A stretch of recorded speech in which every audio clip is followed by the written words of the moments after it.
स्वः तत्सवितुर्वरेण्यं भर्गो देवस्य धीमहि धियो यो नः प्रचोदयात्।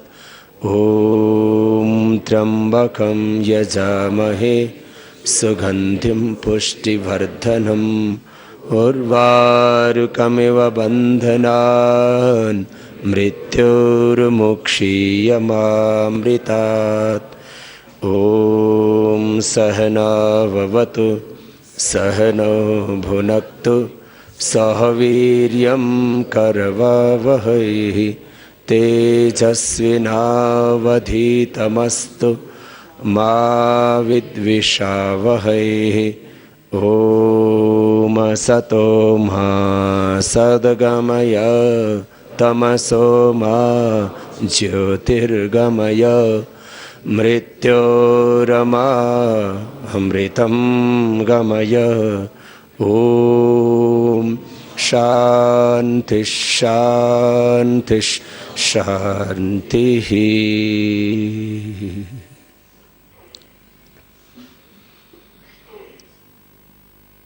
जब भी हम ध्यान करते हैं और ओंकार का उद्घोष किया और उसमें समाहित हो गए, जिनकी चेतना का स्तर बहुत ऊंचा है, जिनका तमोगुण रजोगुण क्षीण हो गया है, जिनके विकार तनु हो गए हैं, जो सत्व में अवस्थित हैं, उनका ध्यान सहज ही लग जाता है। और जैसे जैसे ध्यान गहरा होता जाता है, वैसे वैसे हम सत्व से भी पार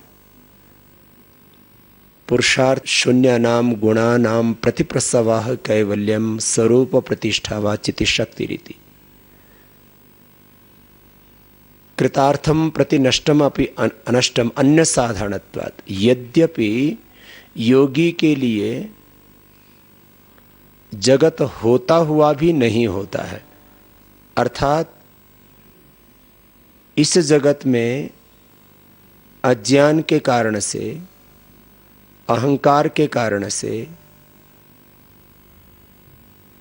क्लेशों के कारण से, वासनाओं के कारण से, अशुभ संस्कारों के कारण से, अशुभ कर्माशय कहो, अशुभ अभ्यास कहो, उनके कारण से विकृतियां आ जाती हैं जीवन में, विकृतियां आ जाती हैं हमारी इंद्रियों में,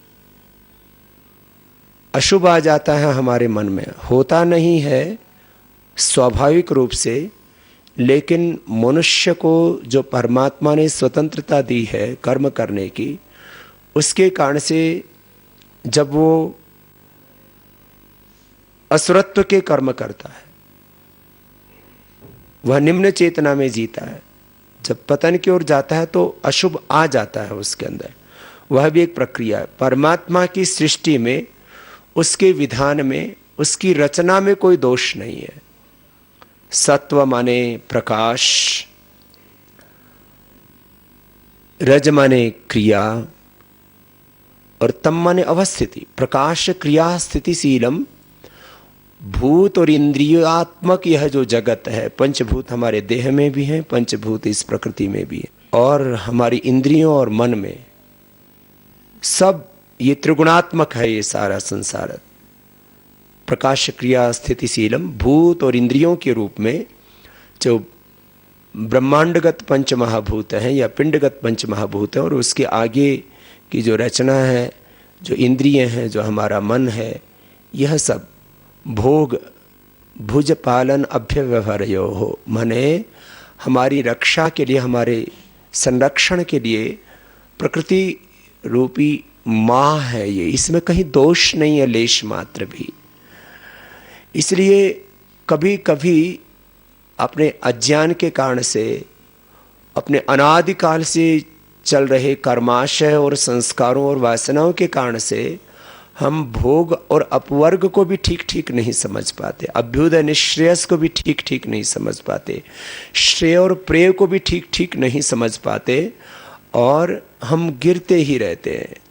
तो मैं कह रहा था, जब हमारी मनःस्थिति उन्नत नहीं होती है, जब हम योग का अभ्यास नहीं करते हैं, तब हमारे विकार जो प्रसुप्त होते हैं वो विच्छिन्न और उदार हो करके प्रकट होते रहते हैं, और हम जो शाश्वत सुख है, शाश्वत शांति है, जो अखंड आनंद है, जो अखंड सुख है, निरंतर सुख, निरंतर जो शांति रहनी चाहिए हमारे जीवन में, उससे वंचित रह जाते हैं।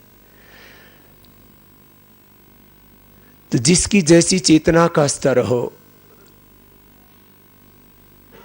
जिनके विकार योगाभ्यास से तनु हो चुके हैं और बाद में तो निर्बीज हो जाते हैं हमारे सारे विकार,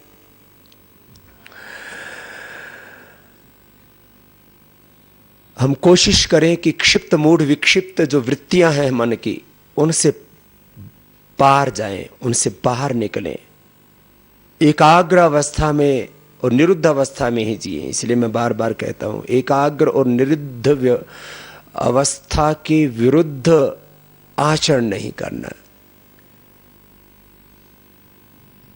एक ब्रह्म तत्व की निरंतर अनुभूति हमारे अंतस्थल पर बनी रहे, और उस एक में अवस्थित होकर के, इसी को योग में अवस्थित होकर के भी कह सकते हैं, योगस्थः कुरु कर्माणि संगम त्यक्त्वा धनंजय। जैसे माँ सारा काम करते, पूज्य सोमानंद जी महाराज उदाहरण देते थे, लेकिन उसका मन बच्चे में रहता है। झाड़ू लगा रही है, चूल्हा चौका कर रही है, खाना पका रही है, अग्नि के सामने बैठी है, अग्नि में उसका हाथ चलता है। हमने अपनी माँ से देखा है, बच्चा छत पर खेल रहा है और माँ काम कर रही है, उसका ध्यान रहता है कि बच्चा मुंडेर से गिर ना जाए, इसलिए उसका सारा मन बच्चे में, और काम शरीर से कर रही है, इंद्रियों से कर रही है। ऐसे ही हम उस एक प्रभु होकर के, योगस्थ होकर के, योगस्थ कुरु कर्माणि संगम त्यक्त्वा धनंजय सिद्ध सिद्ध्यो समो भूत्वा समत्वम योग उच्यते। यस्तु सर्वाणि भूतानि आत्मयोः विजानतः तत्र को मोह कः शोक एकत्वमुपश्यत। सब मनुष्य और मनुष्यतर जीवों में अपने ही जैसी एक आत्मा का दर्शन करना, और इस संपूर्ण सृष्टि में इसके रचयिता परमात्मा के एकत्व की अनुभूति करना। यस्तु सर्वाणि भूतानि आत्मयोः विजानतः तत्र को मोह कः शोक एकत्वमुपश्यत। उस एक ही की रचना के रूप में संपूर्ण ब्रह्मांड को, सृष्टि को, अस्तित्व को देखना। एको वशी सर्वभूतंतर आत्मा एकम रूपम बहुधा यः करोति तमात्मस्थम अनुपश्यन्ति धीरा तेषाम सुखम शाश्वतम, तेषाम सुखम शाश्वतम न इतरेषाम। यत्र विश्वम भवत्येकनीडम एकम ब्रह्म। एकाग्रता में जिए तो विकार हमारे तनु होते जाएंगे, और फिर जैसे जैसे उस अनंत के साथ, उस ब्रह्म के साथ, उस ओंकार के साथ एकाकार होते जाएंगे, वैसे वैसे हमारी इंद्रियां, हमारा चित्त ये निर्बीज होता जाएगा, निर्बीज होता जाएगा। फिर वहाँ इनमें विषयों के अंकुर फूटेंगे ही नहीं। तो महर्षि पतंजलि जब योग अभ्यास के बारे में बताते हैं तो समाधिपाद से शुरू करते हैं। उन्नत चित्त वालों के लिए योग अथ योगानुशासनम योगश्चित्त वृत्ति निरोध। महर्षि वेदव्यास जी, व्यास देव जिसकी व्याख्या करते हैं तो कहते हैं योग समाधि। समाधि क्या? समाधानम, समाधान हो गया। अब समझ आ गई है कि तीन ही तो तत्व हैं, उन्हीं का विस्तार है विविध रूपों में, आंतरिक रूप में और बाह्य रूप में जो भी अस्तित्व दिख रहा है ये बस विस्तार मात्र है तीन तत्वों का, तीन तत्वों के पुरुषार्थ का, परमात्मा, आत्मा और प्रकृति। परमात्मा सबका मूल अधिष्ठान, मूल रचयिता, मूल नियंता। आत्मा अपने पुरुषार्थ से इस प्रकृति के अंदर विविध प्रकार के पुरुषार्थ करता हुआ और ज्ञान विज्ञान के उत्कर्ष के द्वारा अभ्युदय और निःश्रेयस को सिद्ध करता है। तो ये समझ आ गई तो योग समाधि ही, समाधानम। अब उसके उपाय वो अभ्यास वैराग्य के द्वारा बताते हैं, समर्पण के द्वारा बताते हैं, ईश्वर का स्वरूप समझाते हैं, अनेक प्रकार की समाधियों के बारे में बताते हैं। और फिर कहते हैं कि जो इस प्रत्यक्ष से परोक्ष में जाता है, ज्ञात से अज्ञात में जाता है। ये सत्य है कि ज्ञात बहुत थोड़ा होता है, वो बहुत महत्वपूर्ण है, लेकिन अज्ञात तो अनंत काल से है जो हमारे साथ जुड़ा हुआ और अनादिकाल से और अनंत काल तक रहने वाला है। तो अज्ञात जो है वो अनादिकाल से है और अनंत काल तक जो रहने वाला है वो अज्ञात है। हम अज्ञात से ज्ञात में प्रवेश करते हैं या ज्ञात से अज्ञात में प्रवेश करते हैं, जैसे जिसकी चित्त की अवस्था है। हम जड़ से चेतन में और चेतन से जड़ में उसको देखते हैं तो निर्विचार फिर निर्विकार होकर के अध्यात्म प्रसाद के रूप में ऋतंभ्रा प्रज्ञा मिलती है और उसके द्वारा सब कुछ ठीक ठीक समझ में आता है। और फिर जब सब कुछ ठीक ठीक समझ में आने लगता है तो निरंतर हमारा चित्त एकाग्र अवस्था से भी ऊपर निरुद्ध अवस्था में पहुंच जाता है। तनु होते होते विकार जो है वो निर्बीज हो जाते हैं, दग्ध बीज हो जाते हैं। तो हम जैसे ही ध्यान के लिए बैठते हैं तो या तो उन्नत चित्त है हमारा तो सहज ही ध्यान लग जाएगा, या पूरा अनुकूल वातावरण है। जैसे हम गंगोत्री के पावन धाम में, तो यहाँ जब कल कल बहती इस गंगा को, भागीरथी को जब हम निहारते हैं और प्रकृति की इन छटाओं में उत्तुंग पर्वत शिखरों को और प्रकृति के इन अद्भुत नज़ारों को जब देखते हैं तो नज़रों में वो ब्रह्म सहज ही समा जाता है। इसलिए यहाँ सहज योग है, सहज समाधि, जीवन मुक्ति। योग दर्शन में, उपनिषदों में, वेदों में जिस उन्नत आध्यात्मिक अवस्था का वर्णन है, समाधि की भी जो सबसे ऊंची अवस्था है, उसको हम सहज ही प्राप्त कर सकते हैं, क्योंकि यहाँ कोई दूसरे विकार का प्रश्न ही शेष नहीं रहता है।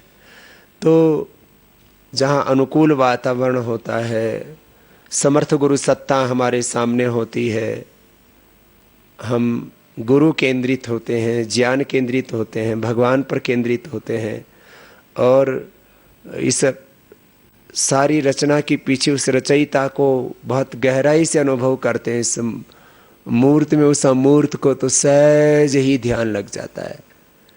फिर ध्यान लगाने का दूसरा उपाय महर्षि पतंजलि ने बताया दूसरे पाद में, साधन पाद में, तप करो, तप करो, पुरुषार्थ करो। इंद्रियों में कितनी ही चंचलता हो, मन में कितनी ही चंचलता हो, खूब पुरुषार्थ करो।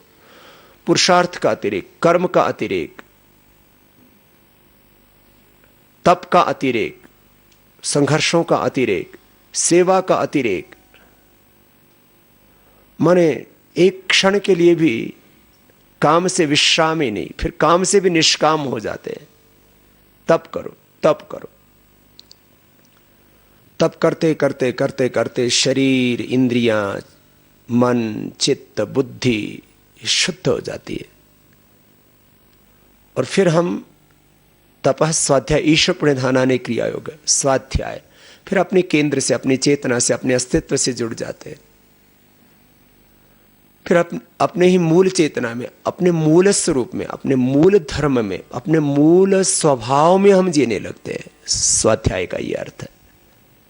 स्व माने अपनी मूल चेतना, मूल स्वभाव, मूल स्वरूप, वो तो सहज आनंद है। तपस्वाध्याय ईश्वर प्रणिधानानि, फिर हम जो करते हैं उस भगवान को अर्पित करते जाते हैं। यत् करोसि यदश्नासि यज्जो होसि ददासि यत् तपस्यसि कौन्तेय तत्कुरुष्व मदार्पणम्। चारों तरफ उसी ब्रह्म की महिमा को अनुभव करने लगते हैं। ब्रह्म हि इदम् अमृतम् पुरस्तात् ब्रह्म पश्चात् ब्रह्म दक्षिणतश्च उत्तरेण अधश्च ऊर्ध्वं च प्रसृतं ब्रह्म इदं विश्वम् इदं वरिष्ठम्।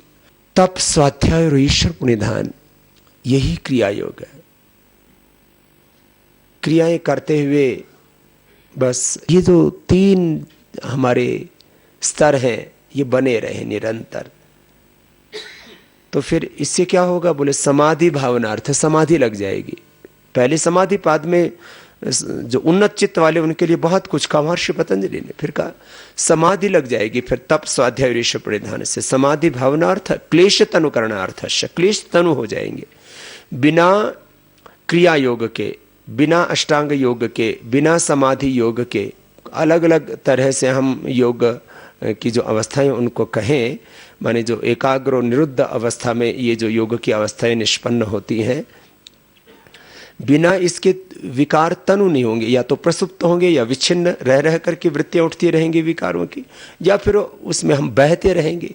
वृत्ति सारूप्य मित्रत्र समाधि भावनार्थ क्लेश तनुकरणार्थश्च अविद्या स्मेता राग द्वेष अभिनिवेशा पंचक्लेशा विद्या क्षेत्रम उत्तरे सम प्रसुप्त तनु विच्छिन्नोदाहरणम।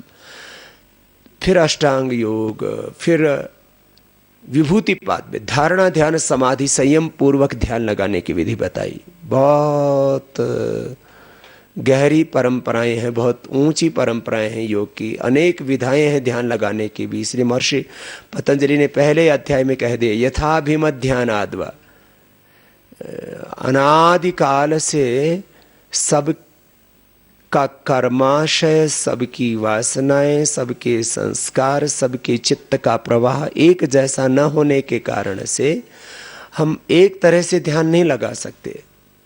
इसलिए पहले सीधा समाधि के द्वार पर हमको पहुंचाया, सीधी समाधि पर लेकर के गए महर्षि पतंजलि। फिर क्रिया योग में लेकर के आए, फिर अष्टांग योग में लेकर के आए। फिर विभूति पाद में कहते हैं धारणा ध्यान और समाधि संयम प्रज्ञालोक पूर्वक तुम साधना में प्रवेश करो। फिर आगे जो है कैवल्य पाद में पुरुषार्थ शून्यानाम गुणानाम प्रतिप्रसव कैवल्यम स्वरूप प्रतिष्ठा वचिति शक्ति रीति, और प्रारंभ में जन्म औषधि मंत्र तपः समाधि जा सिद्धय।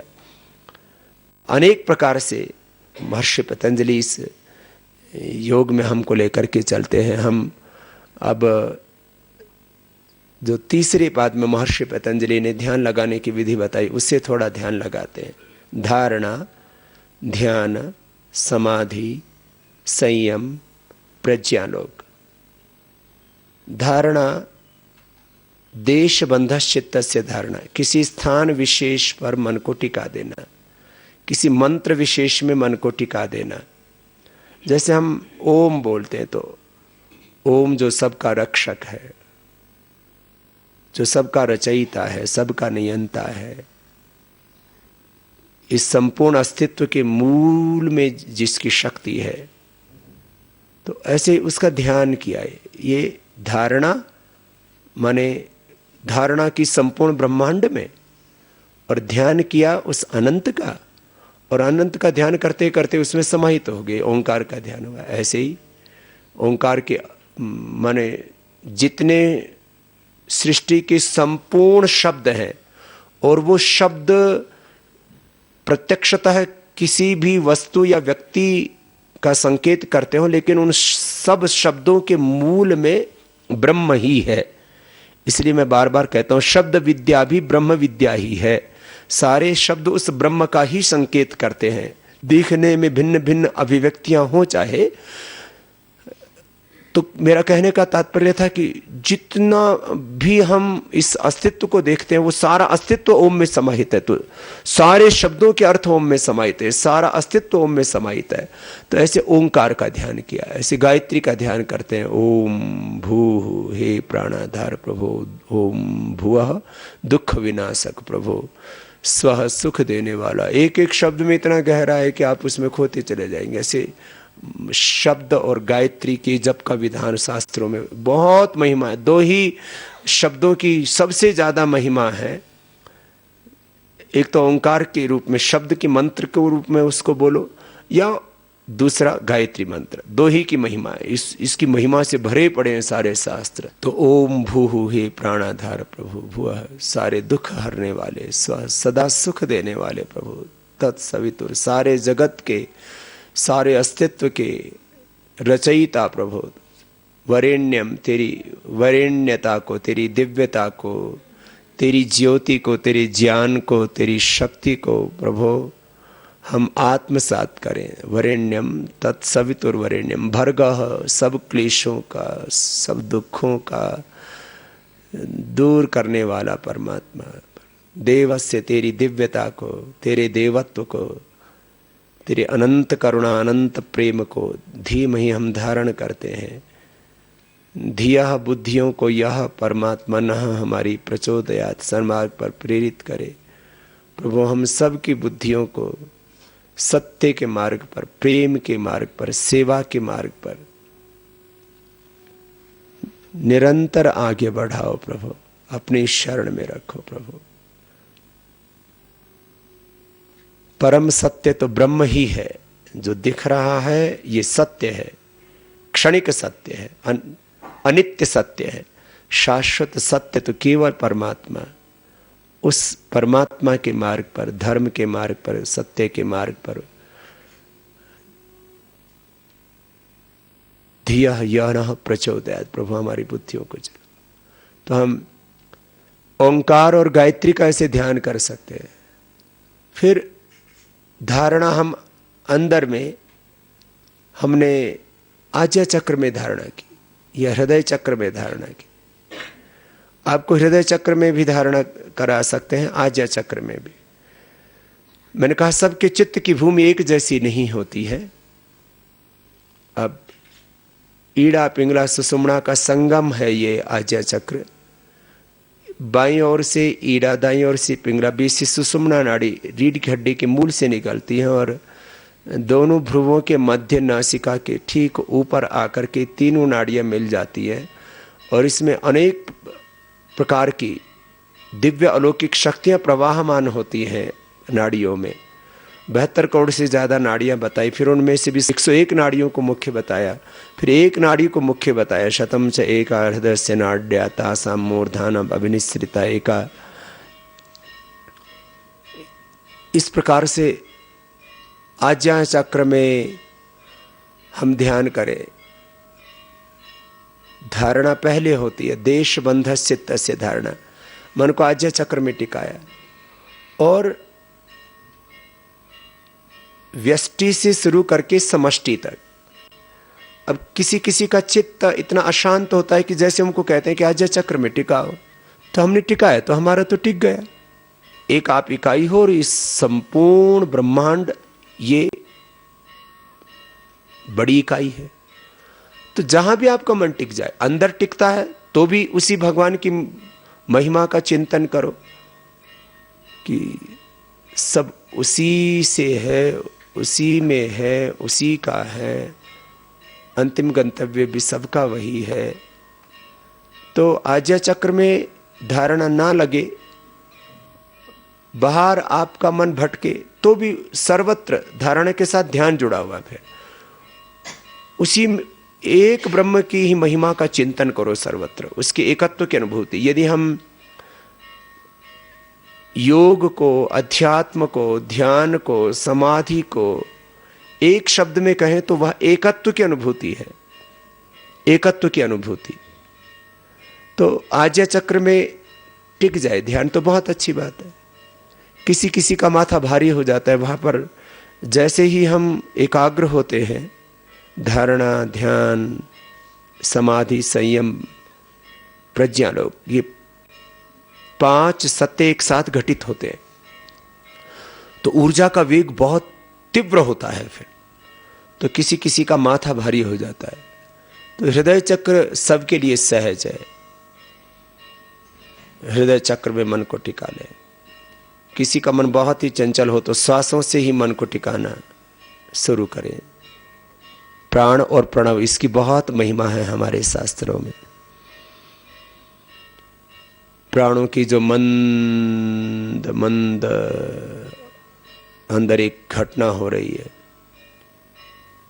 दीर्घ सूक्ष्म श्वास अंदर चल रहा है और प्राण शक्ति से हमारे शरीर की एक एक कोशिका ऊर्जा से भरती है। यह प्राण शक्ति बाहर भी है और भीतर भी है। प्राणाय नमो यस्य सर्वम इदम वशे, प्राणस्येदम वशे सर्वम त्रिदिवी यत् प्रतिष्ठितम माते पुत्रान् रक्षस्सु श्रीश प्रज्ञां च विधेहिना। प्राणः पिता, प्राणः माता, प्राणः भ्राता, प्राणः ससा, प्राणः ब्राह्मण, प्राणः आचार्य। सब कुछ प्राण में ही तो है। तो कैंसर स्रार से लेकर के मूलाधार तक श्वास भरते समय उसी ब्रह्म की महिमा को, उसके ही एकत्व को, उसी की मूल शक्ति को सारे सुख के रूप में, सारे ऐश्वर्य के रूप में, सारे स्वरूपों में उसी का विस्तार अनुभव करते जाए। तो सहस्रार से लेकर के मूलाधार तक जब प्राण को अंदर लिया था और जब अंदर से बाहर छोड़ा तो मूलाधार से सहस्रार तक उसी ब्रह्म की शक्ति को, उसी ब्रह्म की महिमा को अनुभव किया अपने पिंड में और इस संपूर्ण ब्रह्मांड में। प्राण इतने सूक्ष्म हो जाते हैं कि प्रथम 5 सेकंड में, फिर 10, फिर 15 है, 20, 25, 30 सेकंड, माने 30 सेकंड में सांस का लेना हो पाता है अभ्यास से। जितना जितना मन शांत होता जाएगा उतने उतने आपके तन में भी स्थिरता आएगी, आपकी इंद्रियों में, आपके मन में और प्राण में स्थिरता आएगी।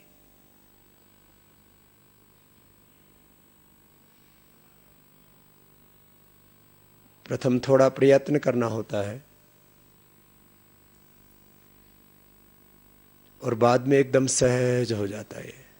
आप थोड़ी देर सांसों पर ध्यान करके देखना, बहुत धीरे धीरे सहज आने देना, कोई चेष्टा नहीं, बस प्राणों के साथ। आज्ञा चक्र में, मैंने कहा हृदय चक्र में, प्राणों के साथ जैसे अनुकूलता होती है ना वैसे वैसे ध्यान कराते हैं। तो प्राणों के साथ थोड़ी देर ध्यान करेंगे, पूर्ण मौन हो करके आप खुद अनुभव करेंगे कि बहुत लंबा, गहरा, दीर्घ, सूक्ष्म श्वास हो गया है। मेरे साथ साथ आप लेने की कोशिश करना। जिनका बीच में छूट जाए तो दोबारा से लेना। सांस भरेंगे धीरे धीरे और सांस के साथ ओंकार का ध्यान करेंगे, उसके एकत्व की महिमा को अनुभव करेंगे। श्वास लेते हैं,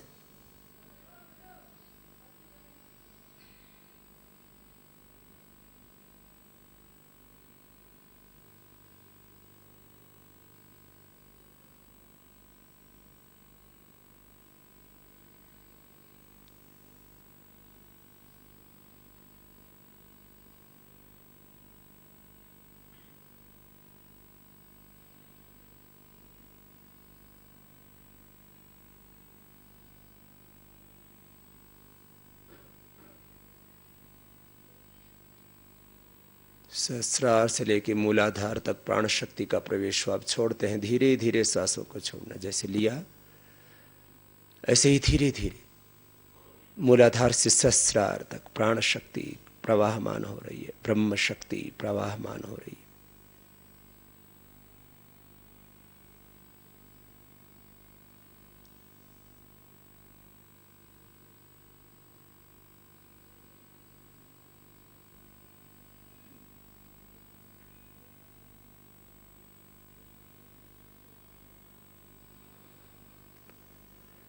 फिर लेंगे धीरे धीरे धीरे धीरे धीरे धीरे, पहले सजगता पूर्वक और फिर यही सहज हो जाएगा। इससे शरीर, इंद्रियों और मन की चंचलता अपने आप दूर हो जाती है। प्राणों के साथ प्रणव की आराधना का क्रम, सहस्रार से मूलाधार तक, मूलाधार से सहस्रार तक।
हमारे प्राण इतने सूक्ष्म हो जाएंगे कि कहते हैं कि रुई का फोया भी रखो, कॉटन कपास को भी नासिका के सामने रखो तो हिलेगा नहीं, इतना सूक्ष्म हो जाएगा।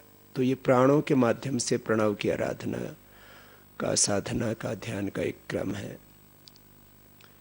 अब हमने मन को हृदय चक्र में टिका दिया, दोनों स्तनों के मध्य। एक हमारा फिजिकल हार्ट है, उसका यहाँ अभिप्राय नहीं है।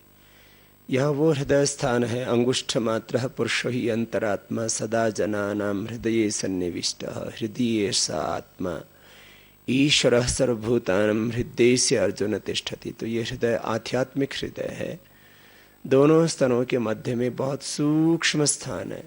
आप उसकी कल्पना बाल का जो क्षोर होता, माने अति सूक्ष्म रूप में जो जितनी जगह पर बाल टिकाया जाता है उतना ही स्थान समझो। ये तो प्रारंभिक रूप में तो एक कल्पना होती है, और जब हमें उसकी अनुभूति हो जाती है तब हमारे लिए वो सत्य हो जाता है। तो हृदय में धारणा की, देश बंध चित्तस्य धारणा, देश मने स्थान, बंध मने बांध दिया, ठहरा दिया, देश बंध चित्तस्य धारणा, स्थान विशेष पर चित्त का ठहर जाना, ठहर जाता है चित्त संकल्प शक्ति से। तत्र प्रत्यय एकतानता ध्यानम, वहां पर प्रत्यय एकतानता ध्यानम, उस ब्रह्म के एकत्व की अनुभूति, उसी का ज्ञान और उसी की रचना, उसी का सुख, उसी का ऐश्वर्य, उसी का विस्तार व्यष्टि और समष्टि में।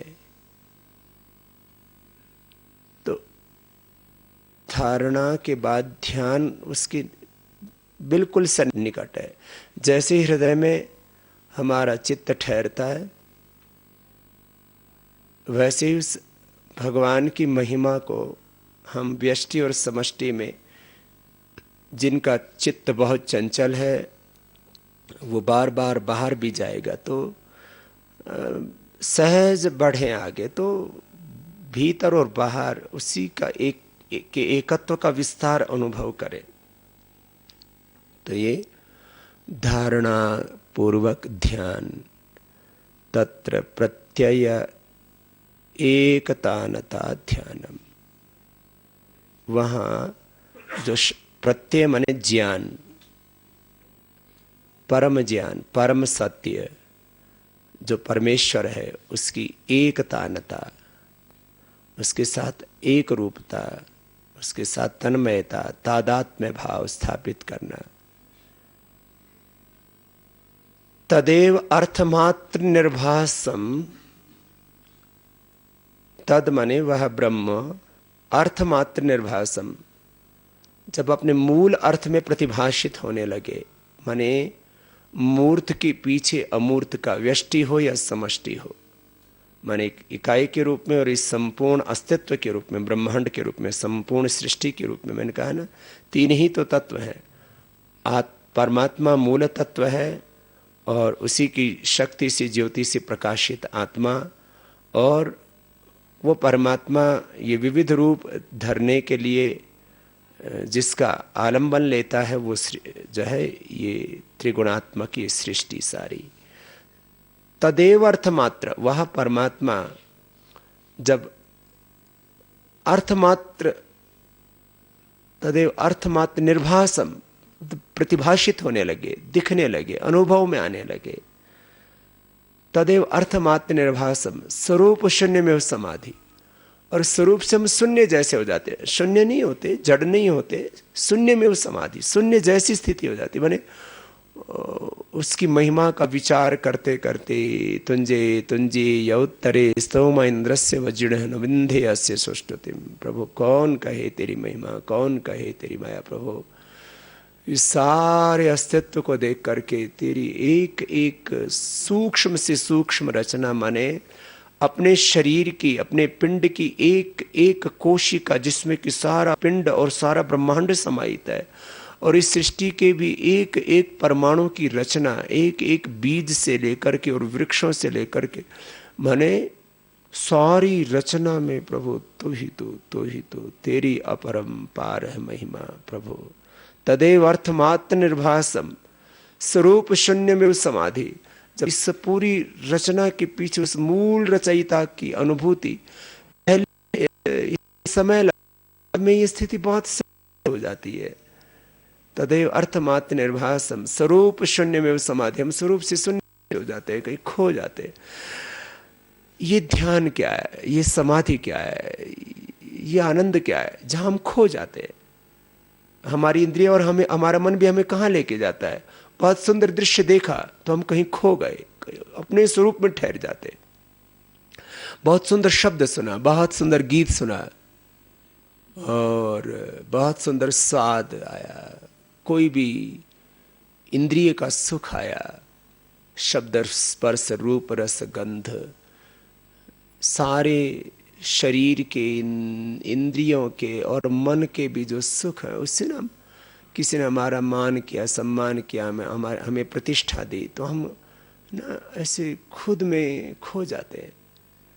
ये तो सात्विक उपायों से भी हम इस थोड़ी देर के लिए इस एकाग्रता की अवस्था को, इसको मौन कहता हूँ मैं, हम थोड़ी देर के लिए मौन में चले जाते हैं, शून्य में चले जाते हैं, उससे सुख की अनुभूति होती है, क्षणिक सुख है।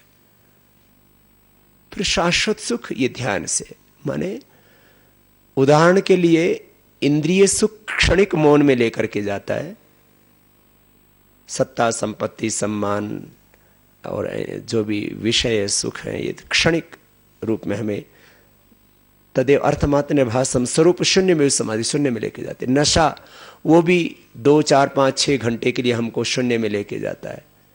सब जाना चाहते हैं उसी परम शून्य की ओर, लेकिन उपाय ठीक से नहीं जानते, तो ये उपाय है तदेव अर्थमात्र निर्भासम स्वरूप शून्य में समाधि। फिर वहाँ स्वरूप से शून्य हो जाते हैं। इसका मतलब हमारा अस्तित्व कहीं खत्म नहीं होता, शरीर का, इंद्रियों का, मन का अस्तित्व कहीं मिटता नहीं है। इससे एक आगे की अवस्था है, उसमें पहुंच जाते हैं। यह मौन की अवस्था है, यह नीरव है, यह केवल वो चैत्य पुरुष है, वो परम पुरुष है। और फिर मैंने कहा भीतर से बाहर, बाहर से भीतर, ज्ञात से अज्ञात, अज्ञात से ज्ञात, विचार से निर्विचार, निर्विचार से विचार में ये चीजें उतरती रहती हैं निरंतर। धारणा देश बंध चित्त से धारणा तत्र प्रत्येकतानता ध्यानम तदेव अर्थमात्र निर्भासम स्वरूप शून्य में समाधि। तो ये हृदय चक्र में हमने धारणा, ध्यान और समाधि पूर्वक प्रवेश किया। त्रयम एकत्र संयम, धारणा ध्यान समाधि संयम हृदय चक्र में हो गए, ये संयम की स्थिति है। तज्जयात प्रज्ञालोका, ये स्थिति निरंतर बनी रहती है। इस स्थिति में विजय प्राप्त हो गई हमें, इसको कहा तज्जयात प्रज्ञालोक। फिर प्रज्ञालोक हमें प्राप्त होता है, भीतर का प्रकाश प्राप्त होता है। उसको ऋतंभ्रा प्रज्ञा कहो, उसको जो भी हम नाम दे, मेधा कहो, या मेधाम देवगणः पितरश्च उपासते तया मा मध्य मेधयाग्नि मेधा विनम कुरु। तो ऐसे इस चित्त को ठहरा दिया हृदय चक्र में और पूर्ण मौन हो गई। थोड़ी देर मौन हो करके हृदय में ही धारणा ध्यान समाधि संयम और प्रज्ञालोक पूर्वक इस योग और अध्यात्म में गहरा प्रवेश करेंगे, पूर्ण मौन हो करके।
ऐसे पहले किसी का 10 सेकंड के लिए, किसी का 20 सेकंड के लिए, आधा मिनट के लिए, 1 मिनट के लिए, किसी का फिर ऐसे 5-10 मिनट के लिए, फिर आधा आधा 1-1 घंटा, 2-2 घंटा, और जिस दिन समय उपलब्ध हो तो 4-4, 8-8 घंटा भी ऐसे ध्यान और समाधि योगी जन लगाते हैं और उस प्रभु के साथ एकाकार होकर के और उसके अखंड सुख को प्राप्त करते हैं। स्वामी सोमानंद जी महाराज कहा करते थे कि भाई हम तो भगवान की पकड़ में आ गए। फिर जो ऐसे उस प्रभु के साथ एकाकार हो जाते हैं तो महर्षि पतंजलि कहते हैं कि फिर उसको अनेक प्रकार की अतीन्द्रिय शक्तियाँ, अतीन्द्रिय ज्ञान की प्राप्ति होती है और उसी को विभूति कहा है। फिर इसलिए धारणा ध्यान समाधि संयम प्रज्ञालोक पूर्वक जब हम योग में प्रवेश करते तो अतीन्द्रिय ज्ञान और अतीन्द्रिय शक्तियों से युक्त हो जाते हैं। उसको महर्षि पतंजलि कहते हैं कि फिर हमें अनेक प्रकार की अलौकिक शक्तियाँ, अतीन्द्रिय ज्ञान और अतीन्द्रिय शक्तियाँ प्राप्त होती है।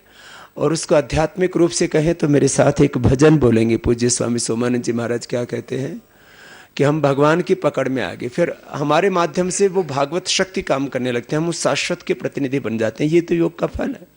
सब मेरे साथ बोलेंगे। जो अनुभूति पूज्य स्वामी सोमानंद जी महाराज ने की, जो हमारे पूर्व ऋषिमुनियों ने की, जो साक्षात्कृत धर्माण ऋषय थे, जो ऋषि ऋषिकाएँ हुए हमारे पूर्वज, वो इस योग और अध्यात्म के मार्ग पर चलते थे तो उनका जीवन तो चलता फिरता तीर्थ हो जाता था। तो उसको मैंने कहा ऋषियों ने सूत्रों में, मंत्रों में, ऋचाओं में उसकी महिमा को कहा है। तो आधुनिक ऋषि जो उस ऋषि सत्ता के मूर्त रूप थे, तो वो क्या कहते हैं, इस योग और अध्यात्म को जब हम योग करते हैं, ध्यान करते हैं, समाधि लगाते हैं तो क्या हो जाता है, तो कहते हैं ना भाई हम तो भगवान की पकड़ में आ गए। बस वो जैसा चलाता है बस वैसे चलते हैं, जैसे दिखाता है वैसे देखते हैं। जैसे वो जीने की प्रेरणा देता है आत्मा में, परमात्मा हर पल प्रेरणा देता है ना, आज्ञा देता है, निर्देश देता है, संदेश देता है। भीतर से आत्मा में जो पुकार उठती है ना, बस उसी के अनुसार जीने लग जाते हैं। यही उनकी जीवन का आधार हो जाता है। ओम के हम हो चुके हैं, ओम के हम देव पथ के पाथिक हैं हम, देव पथ के पाथिक हैं हम, ओम के हम हो चुके हैं, ओम के हम। ये ऐसा नहीं कि हम भगवान के हो गए तो ये सब विकार और ये सारा अंधकार जो संसार का वो छट जाएगा, हमारा छट जाएगा। क्यों? क्योंकि हम उनके प्रति सजग हो जाएंगे। तो योग के चित्त की अवस्था, उसके जीवन कैसा होता है, तो उसी को स्वामी जी महाराज ने जो खुद अनुभव किया, और जो आप भी अनुभव करेंगे तो आप भी वही कहेंगे, वही गाएंगे जो स्वामी सोमानंद जी महाराज जी कह रहे हैं। व्याधियां तन की मिटी और त्राण सीमाएं कटी, व्याधियां तन की मिटी और त्राण सीमाएं कटी, मन की निराशाएं हटी, मन की निराशाएं हटी, सम मार्ग अपना जो चुके ओम के हम हो चुके हैं, ओम के हम।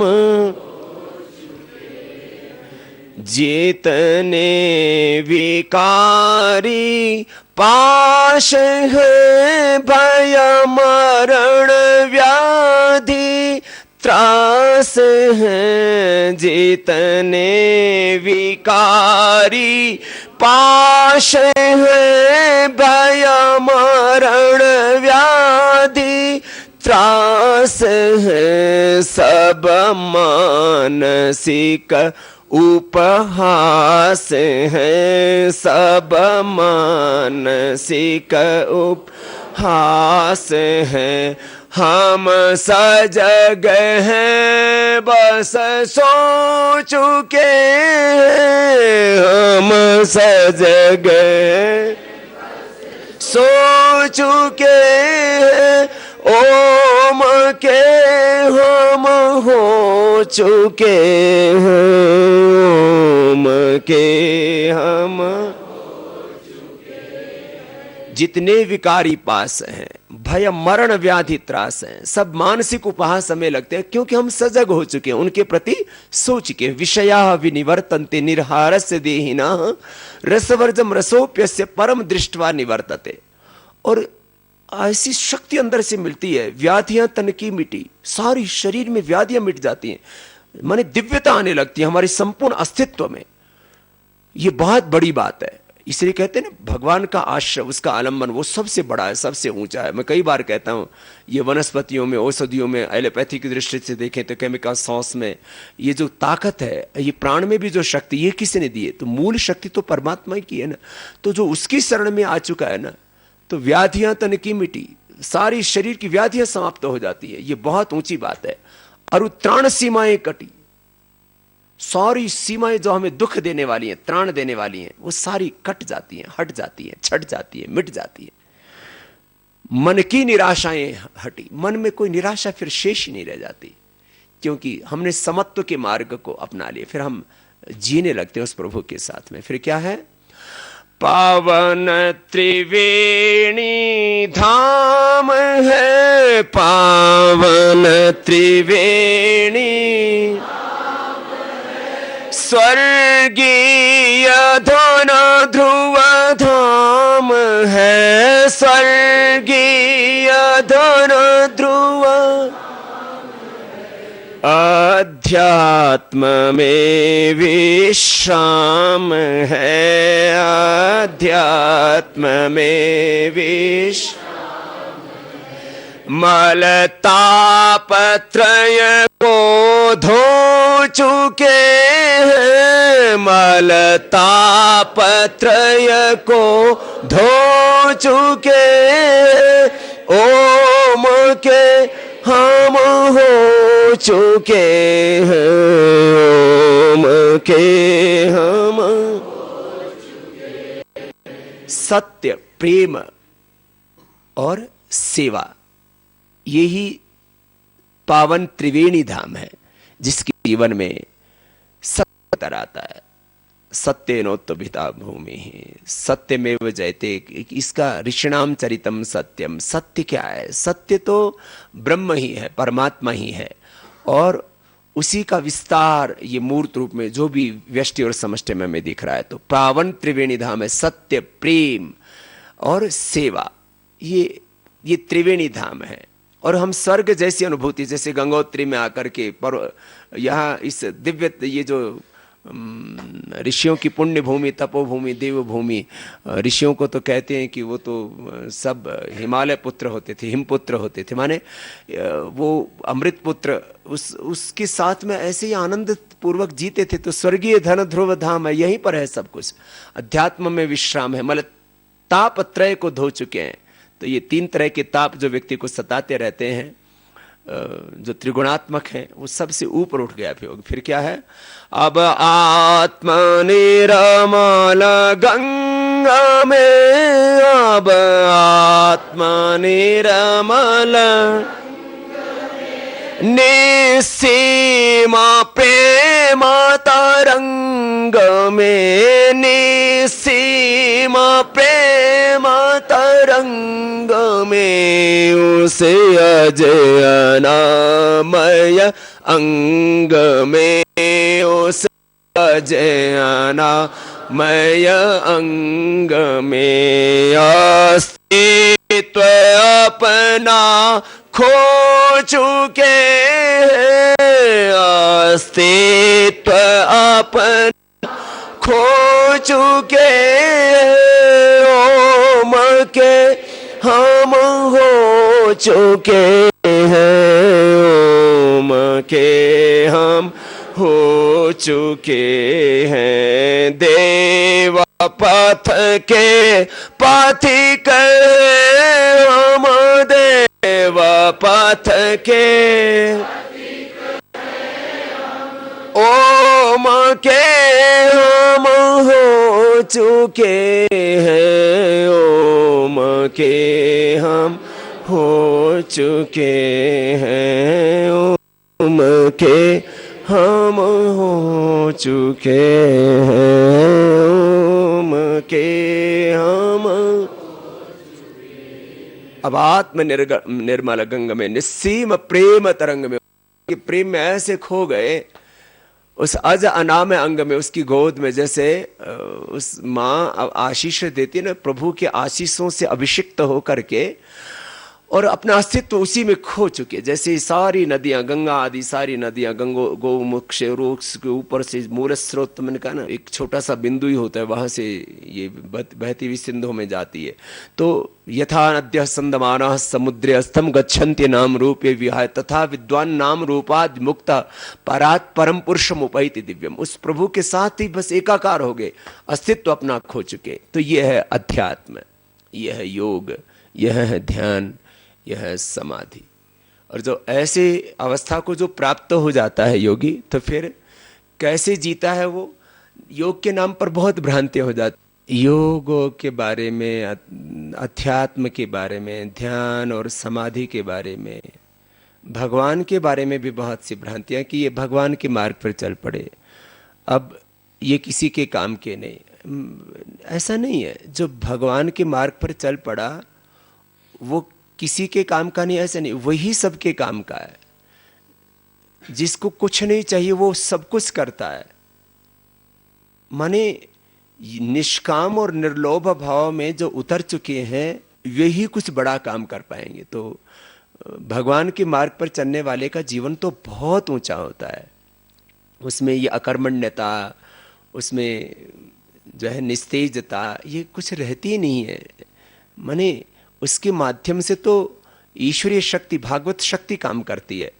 वो शाश्वत का प्रतिनिधित्व हो जाता है, और फिर वो जो कर्म करता है तो उसके जीवन में और इस जगत में पूरी दिव्यता आने लगती है।